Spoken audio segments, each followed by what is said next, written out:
Assalamualaikum warahmatullahi wabarakatuh. Kami dari kelompok 2 akan mempresentasikan hasil kerja kami. Kelompok 2 ini membahas traffic and transportation.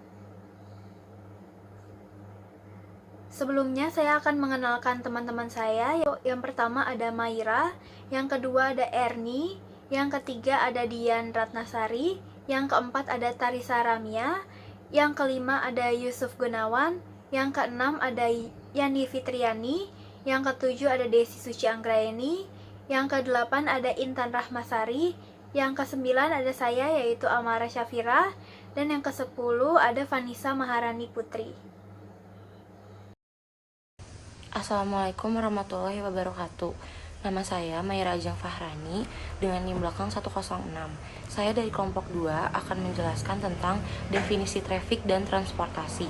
Pengertian lalu lintas menurut pasal 1 Undang-Undang Nomor 22 Tahun 2009 tentang lalu lintas dan angkutan jalan didefinisikan sebagai gerak kendaraan dan orang di ruang lalu lintas jalan sebagai prasarana yang diperuntukkan bagi gerak pindah kendaraan, orang, dan atau barang yang berupa jalan dengan fasilitas pendukungnya. Menurut Miro, tahun 2005, transportasi dapat diartikan usaha memindahkan, menggerakkan, mengangkut, atau mengalihkan suatu objek dari suatu tempat ke tempat lain, di mana di tempat lain ini, objek tersebut lebih bermanfaat atau dapat berguna untuk tujuan-tujuan tertentu. Alat 12 pendukung apa yang dipakai untuk melakukan proses pindah, gerak, angkut, dan alih ini bisa bervariasi tergantung pada yang pertama, bentuk objek yang akan dipindahkan tersebut. Yang kedua, jarak antara suatu tempat ke tempat lain. Yang ketiga, maksud objek yang akan dipindahkan tersebut. Sekian dari saya, mohon maaf bila ada kesalahan. Selanjutnya akan dilanjutkan oleh rekan saya. Baik, di sini saya akan menjelaskan mengenai fungsi trafik dan transportasi. Nah, untuk fungsi transportasi berhubungan dengan bagian dalam dan luar Departemen Logistik.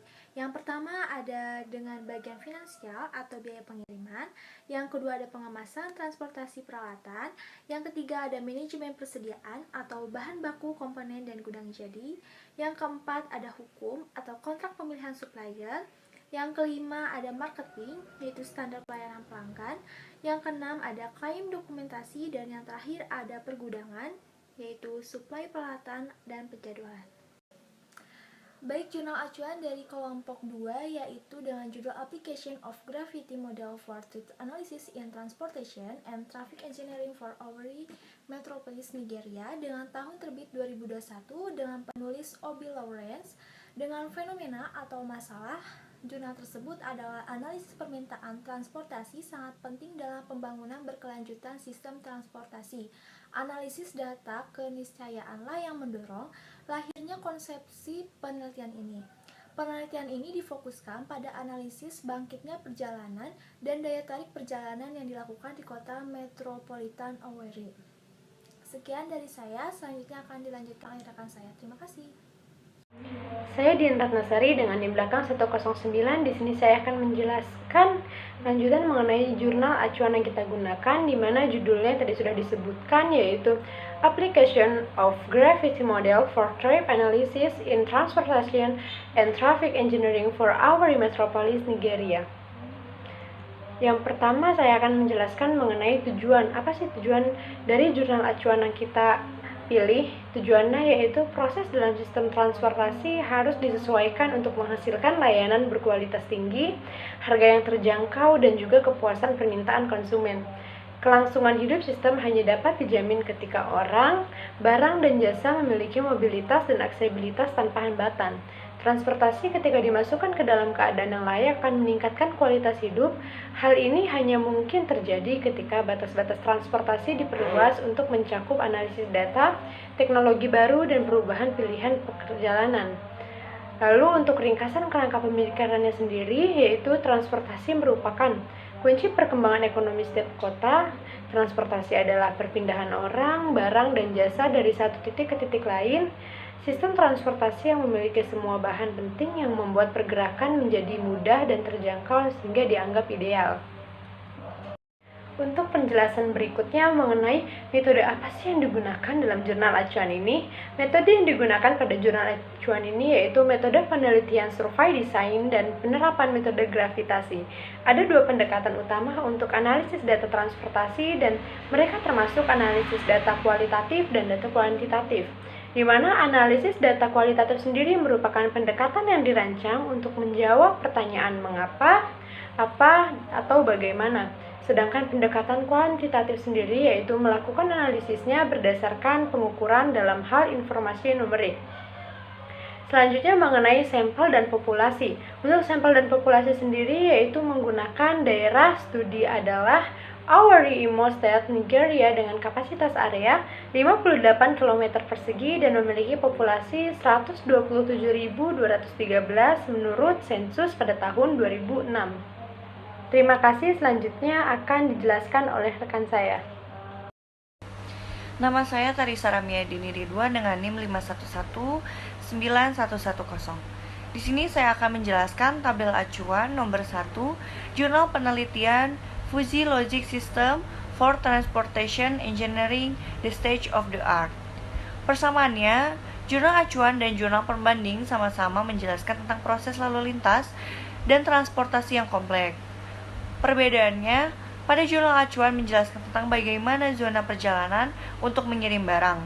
Sedangkan jurnal pembanding menjelaskan tentang bagaimana cara memecahkan masalah rekayasa lalu lintas dan transportasi. Kesimpulannya, jurnal acuan adalah penentu jumlah perjalanan dari satu subarea ke subarea lainnya dalam wilayah studi berfungsi sebagai paduan bagi operator dalam penjadwalan personel, kendaraan, dan bahkan dalam alokasi sumber daya ke berbagai rute mereka di dalam wilayah studi. Sedangkan kesimpulan jurnal pembanding adalah teori himpunan Fuji dan logika Fuji menghadirkan pendekatan sistematis yang menjanjikan untuk model yang kompleks. Yang kedua ada jurnal penelitian Routing Prediction Model for Flexible Pavement Structure, a review of historical and recent development. Persamaannya, jurnal acuan dengan jurnal pembanding sama-sama menjelaskan pergerakan kendaraan didistribusikan ke area yang lebih luas. Lalu ada perbedaannya, pada jurnal acuan pengambilan data dilakukan di daerah penelitian sesuai dengan zona yang telah ditentukan. Data yang dikumpulkan meliputi jumlah perjalanan dari satu zona ke zona lainnya, atraksi perjalanan ke zona, pembangkitan perjalanan ke setiap zona, faktor prediksi produksi perjalanan, faktor prediksi waktu tempuh atraksi dari satu zona ke zona lainnya, dan ditentukan impedansi perjalanan. Sedangkan pada jurnal pembanding, terdapat 3 pendekatan umum yang diadopsikan untuk analisis dan desain perkerasan lentur, pendekatan elastis berlapis, pemodelan elemen hingga 2 dimensi dan 3 dimensi. Kesimpulannya, dari jurnal acuan dan jurnal pembanding, yaitu data yang dihasilkan sangat penting untuk manajemen dan perencanaan yang tepat dalam transportasi dan rekayasa jalan raya. Terima kasih dan selanjutnya akan disampaikan oleh teman saya. Lalu di sini saya akan melanjutkan presentasi dari rekan saya sebelumnya, yaitu pada tabel nomor 3. Jurnal penelitiannya adalah tinjauan tentang teknologi berbasis agen untuk lalu lintas dan transportasi. Lalu persamaannya, ada jurnal acuan dan jurnal perbanding sama-sama menjelaskan mengenai permasalahan serta cara mengatasi berbagai masalah transportasi dan lalu lintas. Lalu perbedaannya adalah pada jurnal acuan menjelaskan mengenai analisis serta berbagai model penyelesaian pada teknik transportasi dan lalu lintas serta menyajikan data berupa tabel perhitungan perjalanan. Pembandingan menjelaskan secara konsep dan berbagai teori simulasi lalu lintas berbasis agen, kontrol, dan manajemen lalu lintas berbasis agen.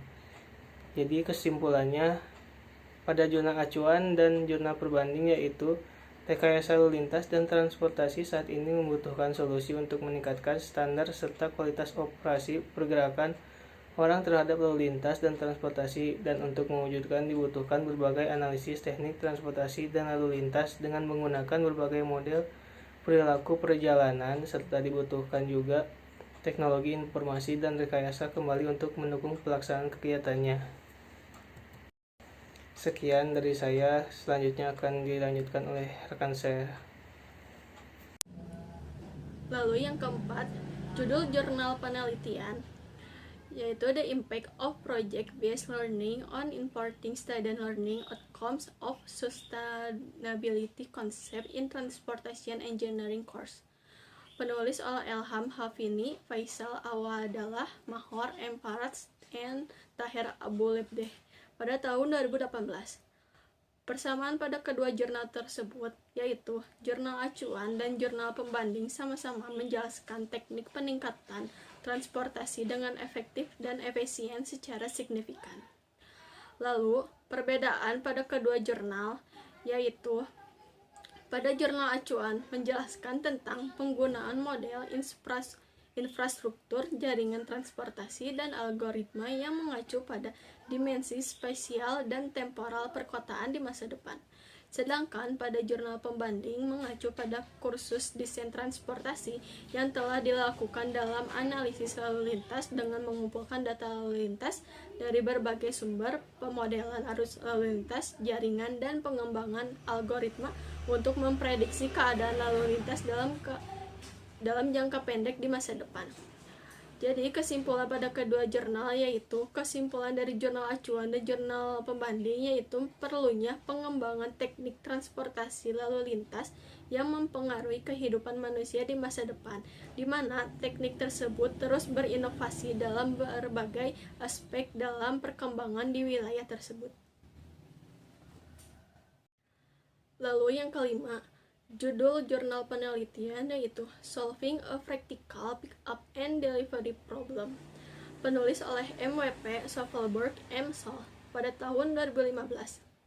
Persamaan pada kedua jurnal tersebut, yaitu jurnal acuan dan jurnal pembanding, sama-sama memikirkan masalah tentang transportasi dan penjemputan dan pengiriman barang.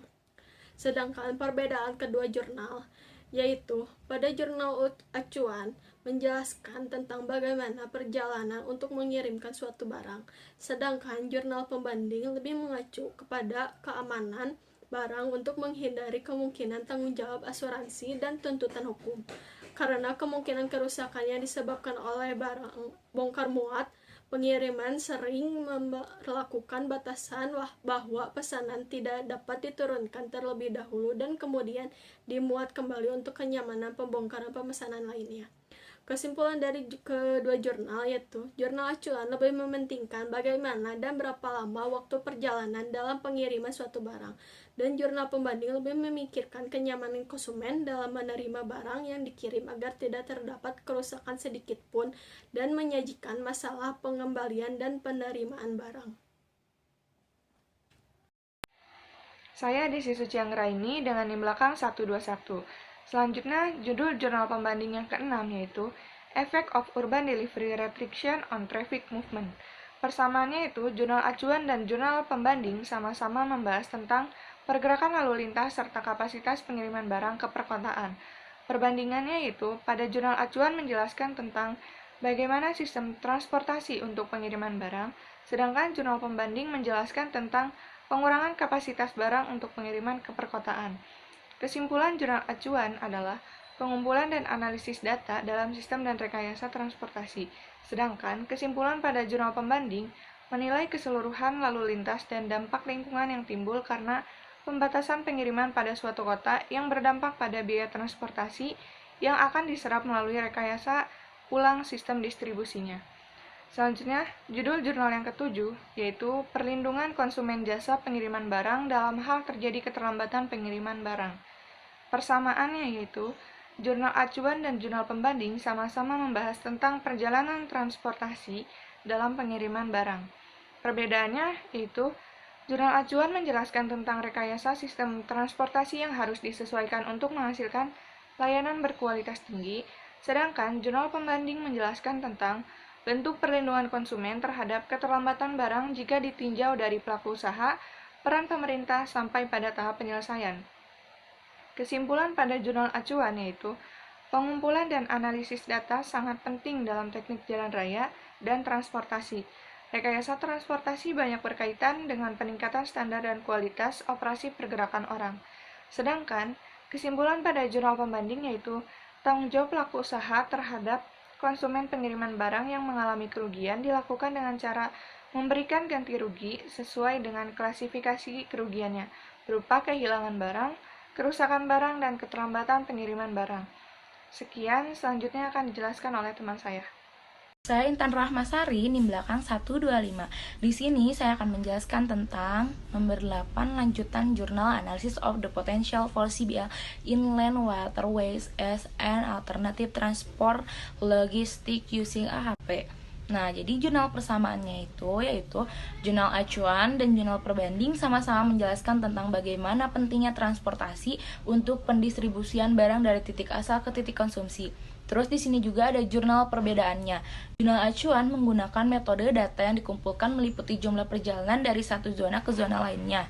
Nah, di sini juga faktor prediksi waktu tempuh atraksi dari satu zona ke zona lainnya ditentukan impedansi perjalanan, sedangkan jurnal perbanding menjelaskan tentang metode pendekatan AHP atau analistik hierarki proses. Nah, metode ini tuh dapat digunakan untuk menyelesaikan masalah pengambilan keputusan multi-atribut, yaitu dengan mengevaluasi alternatif-alternatif dari sekumpulan atribut atau kriteria yang masing-masing atribut bersifat independen satu sama lainnya.